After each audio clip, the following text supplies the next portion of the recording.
I must tell you about an amazing thing that happened to me last week.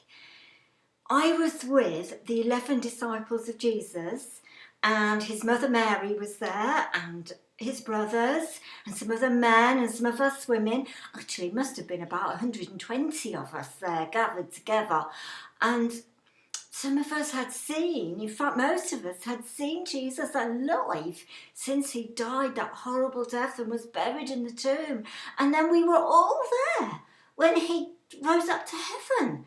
And he said, before he went, he said, wait. He said, you must wait in Jerusalem until you receive power from on high. So that's what we've been doing. We don't really know what to expect, but we know that we will receive what Jesus promised.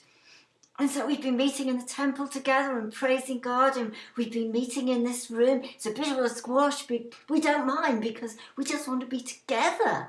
And we're praying and we're all so full of joy and we're just waiting. And then it was the day of the festival, and Jerusalem was heaving with people. There were people from all over, as far away as Rome, had come for the festival. And we were gathered together as usual. It was quite early in the morning, and you were just sitting, waiting quietly and quietly praying. Suddenly, there was this huge sound of rushing wind, like a tempest going through the room, filling the whole room with noise.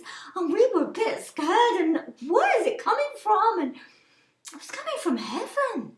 And then there was flames of fire and tongues of fire that seemed to be splitting up and spreading around the room and just resting on each person.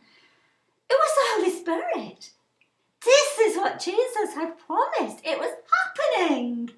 And then we all started speaking in other languages. Languages that we didn't actually know, but the words were coming out of our mouths fluently. And we just couldn't contain ourselves. We just had to go outside. So we all spilled out into the streets, and there was this enormous crowd. Thousands of people had gathered, come to see what the commotion was, and more joining in. And we were speaking out, praising God, glorifying God in all different languages. And they were astonished because they knew that we didn't know their languages and dialects. But it wasn't just what happened last week. There's something different about me. There's something changed deep inside me. I'm so much more confident. I feel just so full of God. And all I want to do is tell people about Jesus. Anyone who listen. Let me tell you,